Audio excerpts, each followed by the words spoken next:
Bien, continúan las reacciones en torno a la decisión del Tribunal Constitucional de no interpretar el artículo 117 de la Constitución Política del Perú como lo solicitó el Congreso de la República. Vamos a conversar sobre este y otros temas con el expresidente del Tribunal Constitucional, Ernesto Álvarez, que ya está conectado con nosotros. Señor Álvarez, muy buenos días, bienvenido a Canal N. Muy buenos días, ¿cómo está usted? Bien, ¿qué significa en el marco de las investigaciones al presidente de la República por organización criminal que el Tribunal Constitucional haya rechazado interpretar el artículo 117 como lo solicitó el presidente del Congreso? El problema era que era evidente que el pedido adicionado ya a una demanda competencial del Congreso frente al Poder Judicial era en realidad una consulta, y eso fue lo que determinó el tribunal, y el tribunal no emite consultas a pedido de las partes. El tribunal solo se pronuncia en torno a procesos constitucionales, y en este caso la adición solicitada por los abogados del Congreso no tenía relación directa con el petitorio de la demanda competencial, que, como repito, se refería a los jueces del Poder Judicial que normalmente paralizan el ejercicio de las atribuciones conferidas por la Constitución del Congreso. Entonces, ¿fue un error hacer este pedido al TC? No, fue un recurso válido dentro del litigio constitucional. Era también posible, no probable, pero sí posible que el tribunal admitiera realizar algún cierto tipo de desarrollo jurisprudencial del 117. Por tanto, no es que haya sido un error en sí, ni tampoco un acto de ejercicio malicioso, etcétera, sino básicamente fue un recurso válido de los litigantes que muchas veces, para abreviar tiempos, tratan de que el juez se pueda pronunciar sobre un tema que beneficia a una de las partes. En este caso, hubiera beneficiado a todos que el tribunal interpretara el 117, pero hay que comprender también que el tribunal no lo hace porque en el futuro puede venir otra demanda sobre el 117 y el tribunal ya hubiera emitido opinión. Claro, porque sigue siendo controversial este artículo 117, porque existen vacíos, como señalan también muchos especialistas, porque si bien no se puede acusar al presidente, no dice que no se puede investigar, y es por eso que le ha seguido dejando entonces en la cancha del Congreso esta decisión sobre la denuncia constitucional presentada por la Fiscalía. El Congreso, la Constitución no puede desarrollar todos los puntos, todos los temas en amplitud. Para eso está la jurisprudencia del tribunal y para eso están las leyes de desarrollo constitucional. Le corresponde al Congreso ahora desarrollar legislativamente el 117. Ahora bien, no es el camino más adecuado para la circunstancia política que vive el país, porque el 117, aun cuando pueda tener otro contenido normativo, o sea, que el Congreso lo interprete de acuerdo a la necesidad de la crisis política, igual nos conduciría a una acusación constitucional que requiere similar cantidad de votos que una vacancia, y es mucho más lenta. Si el Congreso tiene que hacer una labor de interpretación, una labor legislativa de desarrollo de la Constitución, mucho más sencillo sería que lo haga en torno al artículo 114. Porque este posibilitaría, en caso que tenga un procedimiento en el reglamento del Congreso, que el Congreso pueda suspender temporalmente al presidente de la República para dar paso a la siguiente etapa de investigación. Ya culminó la preliminar, ahora hace falta la investigación preparatoria, pero para eso sí es necesario que el presidente no esté en el ejercicio mismo del cargo. Exacto. Ahora, ¿usted cree que hay una intención política de solucionar ese problema desde el Congreso? Yo creo que sí. El problema es que el Congreso no es una institución como el Ministerio Público o como el Poder Ejecutivo, que tiene una sola dirección. El Congreso en realidad está compuesto por los representantes de todos los sectores de la opinión pública, desde la extrema izquierda hasta los liberales, los conservadores, y lamentablemente hemos podido apreciar de que existe un grupo no muy numeroso, pero significativo e importante hoy en día, de congresistas que están allí dispuestos a recibir todo tipo de dádivas y todo tipo de proyectos, contratos, dinero, etcétera, por parte del Ejecutivo. Lamentablemente esto es la verdad y esto es lo que viene trabando las posibles soluciones a la crisis. ¿Se refiere a la vacancia de no conseguir los 87 votos, que sería otra de las salidas? La salida más limpia siempre sería que el presidente de la República recordara la necesidad de hacer política y convocara a un gabinete plural de ancha base, donde la mayoría de las concepciones políticas esté representada, y con ellos, con ese gabinete representativo de técnicos de primer nivel, pueda culminar su mandato dentro de 4 años. Siempre la mejor salida es hacer política. Pero como no se hace política en nuestro país, siempre hay que buscar las salidas normativas, rebuscar en la Constitución como si fuese un cajón desastre. Y ya abierta esa etapa, encontramos siempre la vacancia presidencial como la salida normativa más limpia, pero que difícilmente se va a ejecutar por lo menos este año y la mitad del próximo, porque como decía, hay aproximadamente 35 congresistas que tienen razones económicas para no votar por la vacancia.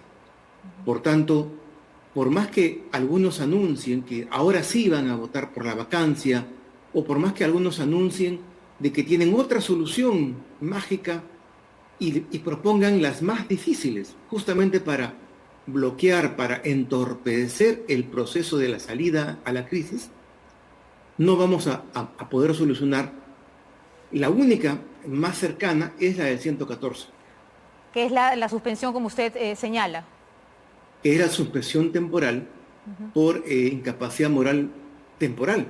Claro. Ahora, existe la incapacidad moral temporal, por supuesto. Cuando un profesor es acusado de tocamientos indebidos, inmediatamente la autoridad del plantel lo saca del aula para que no interfiera con las investigaciones amenazando a los alumnos, lo saca del aula mientras duren las investigaciones. Por tanto, no es una figura extraña a la legislación peruana. Nosotros siempre tratamos de apartar a cualquier denunciado para que no entorpezca las investigaciones. Incluso en el Poder Judicial, en los últimos casos políticos, de naturaleza política, ustedes han escuchado muchas veces hablar de que entorpecer las investigaciones, obstruir a la administración de justicia, en sí mismo ya constituye delito y también constituye una causal para la detención, para la prisión preventiva. Por tanto, esta figura existe y se puede desarrollar. Lo único que falta es establecer el procedimiento en el reglamento del Congreso para que no sea una salida poco jurídica y arbitraria. Entonces siempre ha existido este vacío legal en el artículo 117, solo que ahora, después de tantos años, nos damos con este portazo en la cara, teniendo en cuenta de que un presidente en funciones está siendo investigado por actos de corrupción. En realidad no hay vacío en el 117. ¿No? El 117 lo que pretende es que un presidente de la República no distraiga su atención con denuncias maliciosas, con denuncias de naturaleza política presentadas por la oposición, salvo en 3 o 4 circunstancias sumamente graves. Con eso hemos vivido no solamente en la Constitución del 93, del 79, sino también la del 33. O sea, nuestras constituciones presidencialistas siempre han tratado de blindar al presidente, a diferencia, por ejemplo, de Estados Unidos, donde sí se puede acusar al presidente vía impeachment, claro, que comete un delito o que presuntamente ha cometido cualquier tipo de delito. Ahora, el jefe del gabinete, Aníbal Torres, ha señalado ya enfilado sus baterías contra el sistema de justicia y ha señalado que es sumamente o que está sumamente descalificado. ¿Qué le respondería? Bueno, la Administración de Justicia no está descalificada, está quizás en su mejor momento, gracias a la actividad de la Junta Nacional de Justicia, a la actividad de la Fiscal de la Nación, de los fiscales que la acompañan. Los últimos años los fiscales, para bien o para mal, han tenido una figuración extraordinaria no solamente en el mundo jurídico, sino también en la política. Y los jueces no han dado pie a ningún tipo de escándalo en los últimos 5 años. Claro. Por tanto, mal se podría establecer de que existe una crisis grave en la Administración de Justicia. Más bien eso se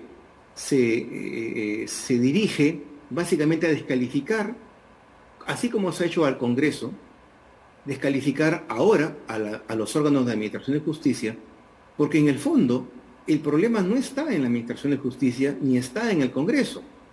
El problema grave está en Palacio de Gobierno, donde todos los indicios nos señalan de que existiría una agrupación que sistemáticamente delinque repartiéndose el presupuesto del Estado, el presupuesto del pueblo, en beneficio personal.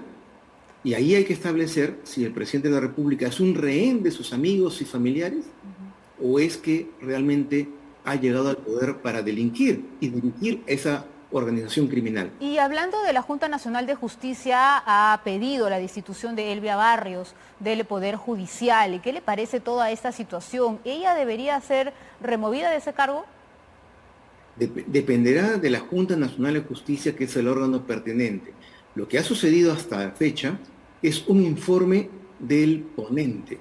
La Junta Nacional de Justicia, como ustedes saben, está compuesta por un número de miembros y uno de ellos ha recibido el encargo de la Junta, de sus colegas, de preparar una ponencia. Esa ponencia va a ser debatida y votada sin la participación del ponente para tratar de establecer la responsabilidad de la jueza suprema y luego, si es que se establece la responsabilidad de ella, graduar la sanción que le corresponda. Al igual que también la Junta Nacional de Justicia tiene ahora en sus manos este año, que ya termina, tiene en sus manos la ratificación o no de varios magistrados, tanto del Poder Judicial como del Ministerio Público, y lo deseable es que lo haga... Entre ellos el juez César San Martín. Con imparcialidad, y no solo de César San Martín, sino de otros jueces también controvertidos que también han tenido alguna participación discutida por unos y defendida por otros. ¿Piensa que se debe apartar del caso Lavallato como lo solicita el fiscal Vela?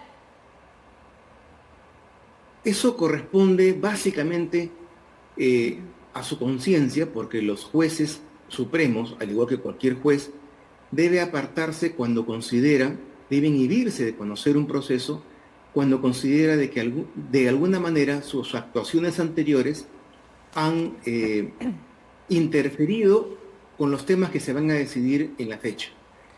Cuando cuando un juez de primera instancia, por ejemplo, ha conocido de un proceso, ha participado de un proceso judicial y lo vuelve a ver ya en apelación en un tribunal de segunda instancia, ese juez se aparta, ese juez se inhibe y es reemplazado por otro.